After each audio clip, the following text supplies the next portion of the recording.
친애하는 국민 여러분, 이번 4.15 총선에 참여하는 한국복지당 대표 김호일입니다. 우리나라 노인들이 100세 시대라는 장수시대를 맞고 있습니다마는 오래 사는 것이 축복이 되지 못하고 재앙이 되고 있는 실정입니다.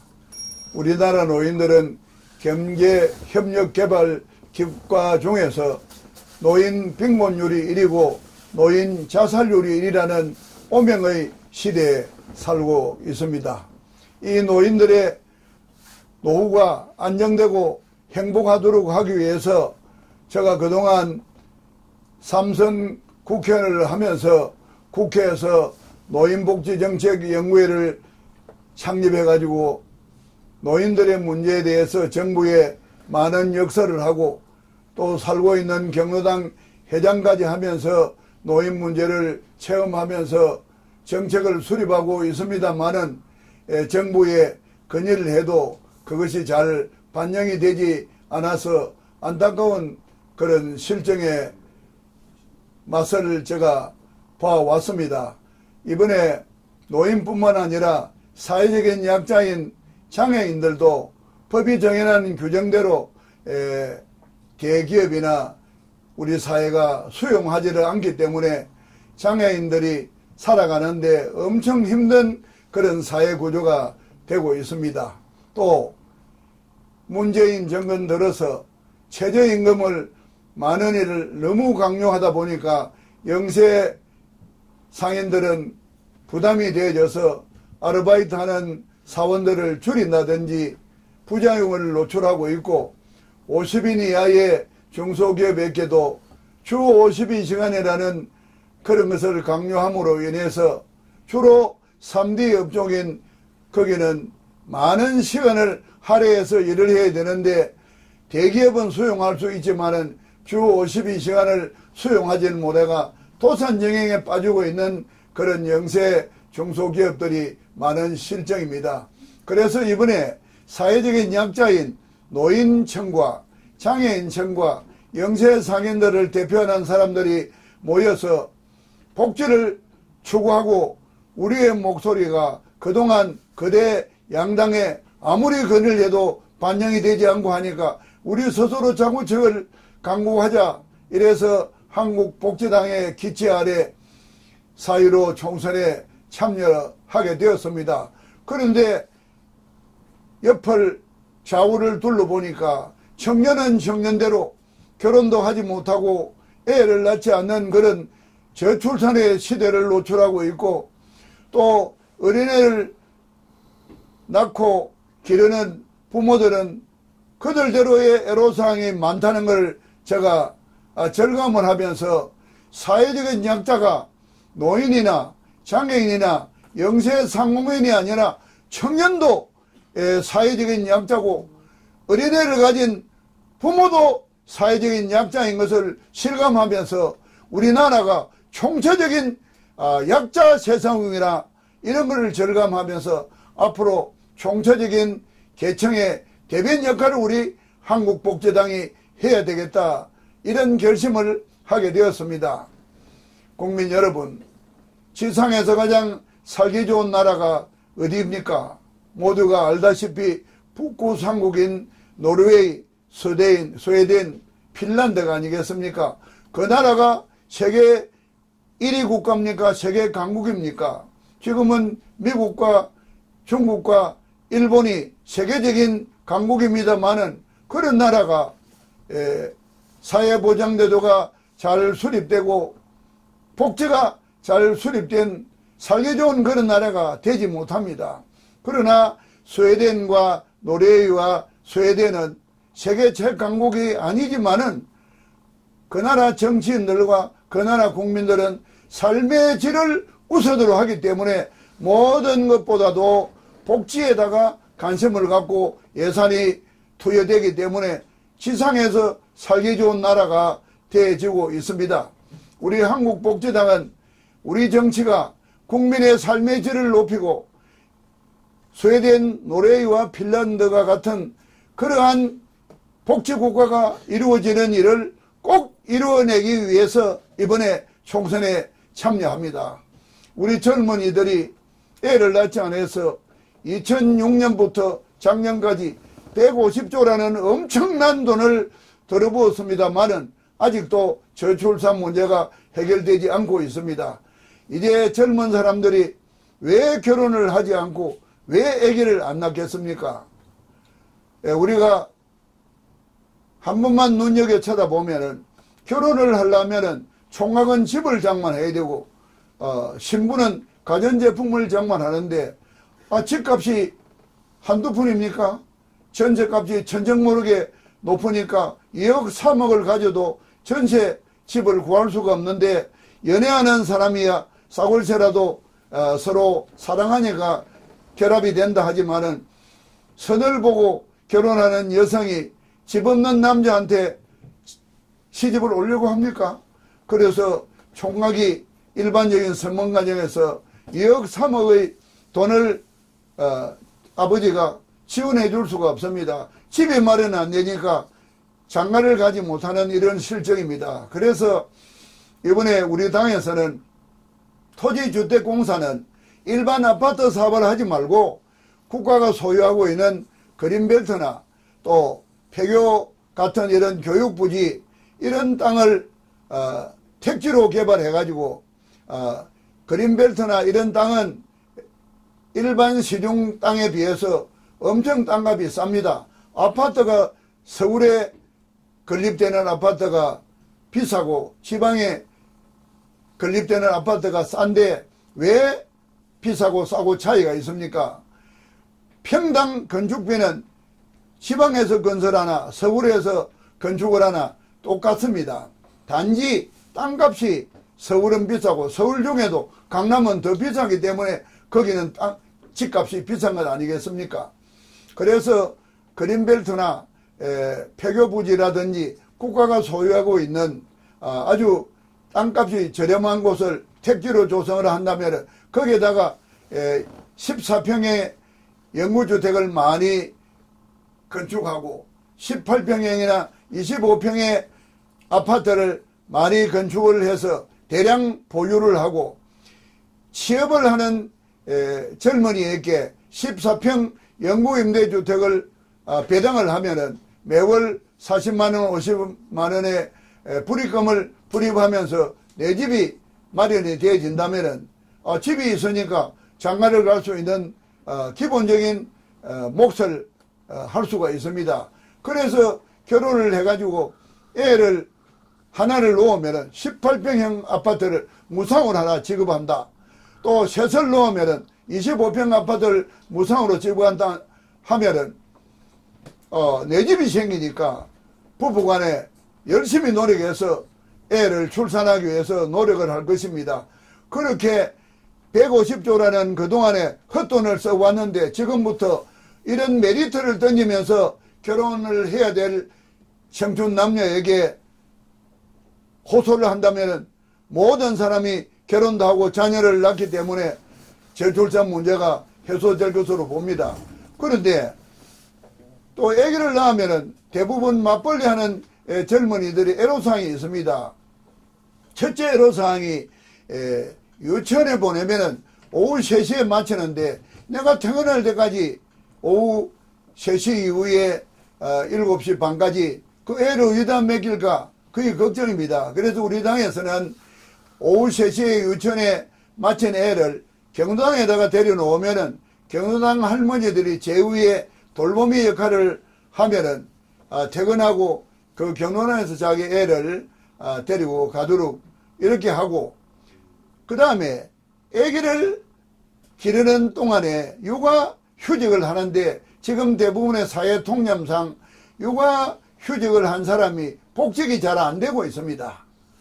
그렇기 때문에 애를 맞벌이 부부가 직장을 다니는 사람이 애를 갖기를 꺼립니다. 그래서 육아 휴직 대신에 재택근무제로 전환을 하고 절반 임금을 지급을 하고 애를 키우면서 컴퓨터를 통해서 회사에 처리해야 될 자료들을 처리해주는 그런 역할을 하는 재택근무제를 하고 그분의 급여의 절반을 국가가 회사에 지원함으로 해서 아르바이트 사원이 그 재택근무하는 그 기간 동안에 회사에 이 육아휴직 기간에 해당되는 동안을 업무를 충실히 해나갈 수 있는 이런 보완을 한다면 회사에도 지장이 없고, 이래서 1년이면 1년 그 재택근무 기간이 끝나면 복직을 하는데 아무 문제가 없도록 하려고 하고,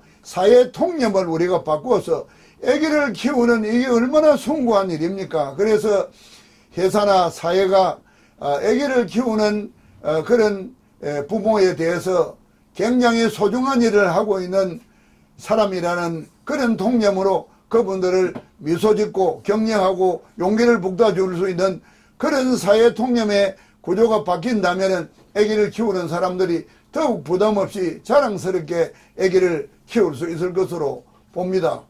앞으로 학비가 문제가 되는데, 지금 정부는 대학에다가 1년에 약 20조에 가까운 재정을 지원하고 있는데, 대학의 재정 지원을 끊고 그 재원을 고등학교 의무교육으로 돌린다면 유치원, 초중고까지 의무교육이 되기 때문에 교육비 부담이 그만큼 줄어들 것입니다. 그리고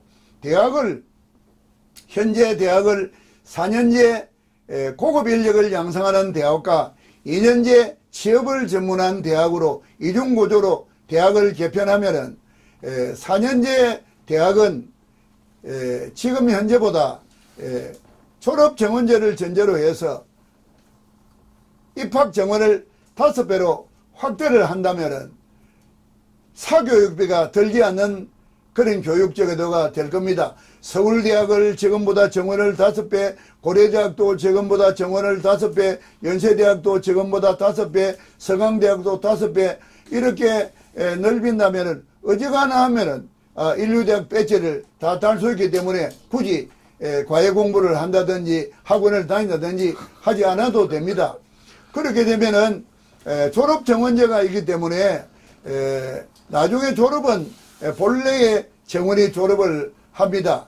중간에 탈락되는 사람은 취업대학으로 전학이 되어지는데, 우리나라 교육비가 4년 동안 누구든지가 대학을 가려 하기 때문에 부모들이 교육비 부담이 많은데, 취업대학을 2년으로 하면은 4년간 학비 부담을 하던 부모님들이 2년간 학비 부담만 하면 되고, 취업대학은 1학년 동안에는 공통과목을 공부하고 2학년은 전부 실습을 합니다. 신문방송학과는 방송국이나 신문사에 나가서 근무를 하고, 무역과는 전부 무역회사에 나가서 근무를 하고, 1년 동안 회사에서 실무를 체험하고 이러면은 훌륭한 사원이 되는 그런 사원으로 채용이 될 수 있는 모든 자질이 형성이 되어질 겁니다.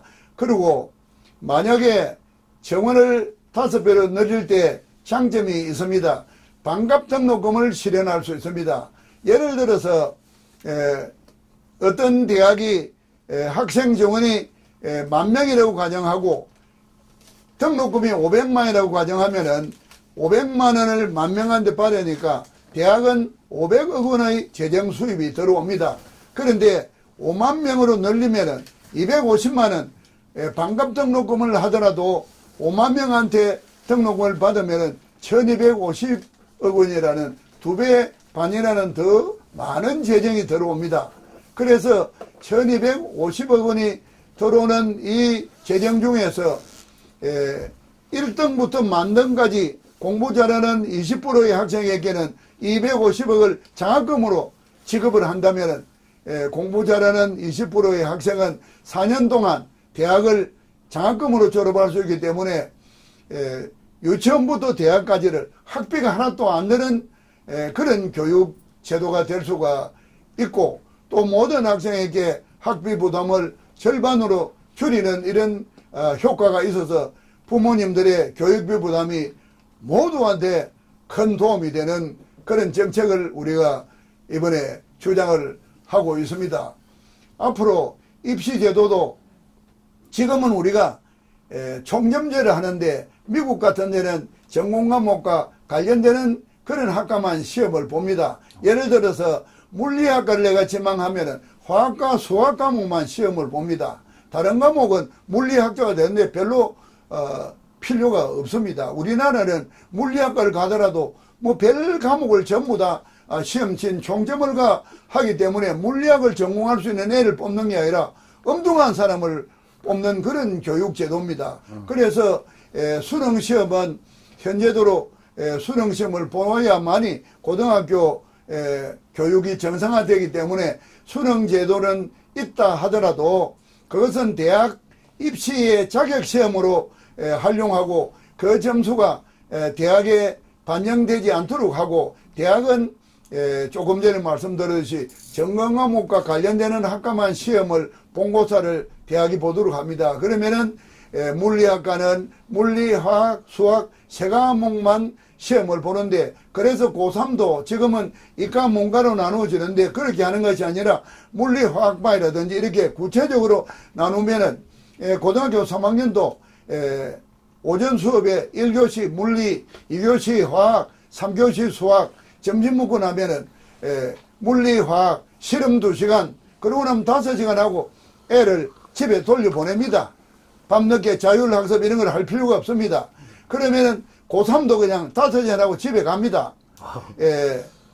러시아어를 해결하고 밥상머리의 교육이 실현되기 위해서 대기업부터 삼성그룹은 아침 6시 출근해가 오후 3시 퇴근, 또 뭐 하나그룹은 7시 출근해가 오후 4시 퇴근, 이런 식으로 시차 조절을 해가지고 대기업의 출근 퇴근 시간을 조절한다면 9시에 전부 다 몰려드는 러시아어도 해결될 뿐만 아니라 고3짜리 학생도 일찍이 집에 오고 아버지도 일찍이 집에 오니까 저녁에 가족이 오손도손 모여서 엄마가 지어난 밥상머리에서 밥을 먹으면서 가족 간에 여러 가지 화목한 대화를 나눌 수 있고 밥 먹고 나면은 고수부지에 엄마 아빠 아들이 배수빈돈 채를 가지고 배수빈도 친다든지 고수부지에 걸음을 걷는다든지 또는 자기 취향대로 뭐 웅변학원도 간다든지 태권도 도장을 간다든지 이렇게 마음껏 우리 학생들이 건강하게 자기 취미생활을 하면서 입시도 준비할 수 있는 이런 제도로 우리가 전환을 하려고 합니다. 그러면은 학비가 대학 졸업할 때까지도 안 드는 그런 제도니까 굳이 자녀를 안 낳아야 될 이유가 없고 자녀만 많이 낳으면 25평까지 아파트가 공짜로 생기는데 어느 누구가 그런 좋은 혜택에 예면하고 결혼을 안 하고 애를 안 낳겠습니까? 그래서 앞으로 이러한 제도가 정착이 돼가 누구든지가 결혼하고 누구든지가 자녀를 많이 낳고 이러는데 국가가 나중에 비축한 아파트가 부족하고 부담이 많이 된다면 그때도 또 정책 전환을 좀 하더라도 지금은 가감하게 메리트를 주면서 젊은이들이 결혼도 하고 자녀를 낳는 그런 풍조를 만들어야 됩니다. 인구가 곧 소비자입니다. 소비자가 줄면은 경제가 위축되고 경제가 위축되면 경제가 망합니다. 경제가 망하면 그 나라가 망합니다. 제가 마산서 실제 경험을 했습니다. 우리 마산이 인구가 50만 5천일 때 70%가 그린벨트이기 때문에 집을 마음대로 지을 수도 없고 집을 마음대로 정개축을 하지 못하는 그런 마산 주거 환경이라서 전국에서 전세 월세가 제일 비싼 곳이 마산입니다. 그런데 옆에 창원 신도시가 생기면서 아파트를 대량으로 건축을 하니까 마산 사람이 창원으로 막 이사를 가게 되더라고요. 그래서 제가 국회의원으로 지역구 관리 차원에서 재래시장이다 상가다 이런데 인사를 가다 보면은 가게가 군데군데 텅텅 비었어요. 나도 억장이 무너지는데 가게 하는 사람들이 이 모양 이걸로 해놓고 뭘 잘했다고 인사도 하냐고 핀잔을 주는데 내가 할 말이 없더라고요. 국회의원이라고 해서 이사 가는 거지 막을 재가는 없는데 그러나 인구가 주니까 마산의 경기가 그렇게 무너지기 시작하는 걸 내가 내 가슴이 무너지는 아픔을 내가 목격하고 체험을 했습니다. 그래서 인구가 준다는 것은 그 나라가 망하기 시작하는 뚝이 무너지는 것하고 똑같다는 그런 걸 절실히 제가 체험했기 때문에 어떠한 비용을 들지라도 결혼을 하도록 만들고 자녀를 낳도록 만드는 이 일이 가장 소중하고 중대한 일이라고 저는 생각을 합니다.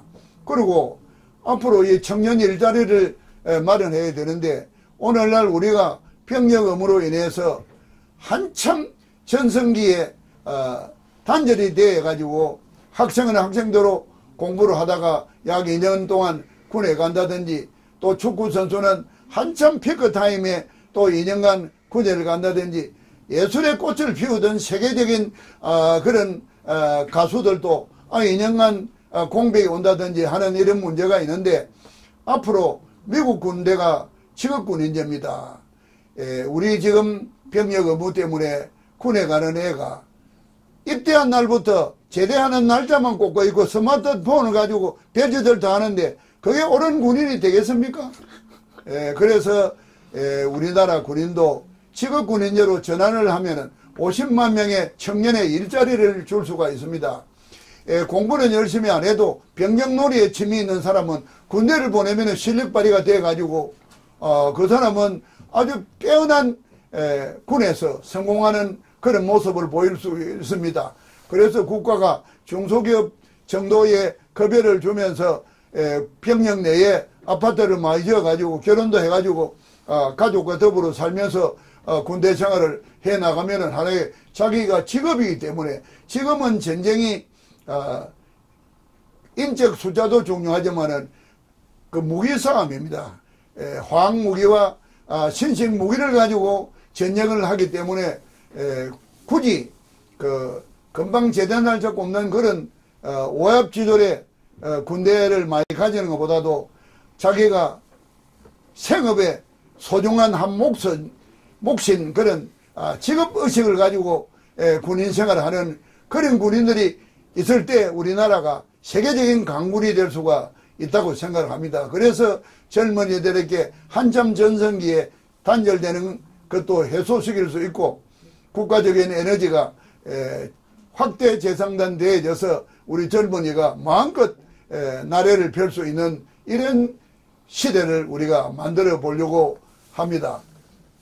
앞으로 청년이나 노인이나 장애인이나 어린애를 키우는 젊은 부부 모두가 소외감이 없이 국가가 배려해주는 복지적인 세상에 즐겁게 참여하면서 생업에 종사하고 힘차게 국가 발전을 위해서 모두가 동참해 나갈 때 대한민국은 세계적인 리더 국가로서 크게 발전해 나갈 수 있을 것입니다. 앞으로 우리 한국복지당은 곳곳에 정책 대안을 제시하면서 이 국회에서 이번에 정책 정당으로 정책 대결의 선진 정치가 이루어지는 그 일을 우리가 해결해 내겠습니다. 아무쪼록 지역선거는 여러분 취향대로 투표를 하더라도 정당 투표는 정책을 제시하는 우리 한국복지당에 꼭 한 표를 찍어서 대한민국의 정치가 선진정제로 업그레이드 되고 정책 대결의 정치가 시작되는 새로운 시대를 국민 여러분과 한국복지당이 함께 열어가겠습니다. 최선을 다해서 꼭 실천해서 국민 여러분께 희망을 주는 한국복지당이 되겠습니다. 꼭 밀어주십시오. 꼭 찍어주십시오. 간절히 호소합니다. 대단히 감사합니다.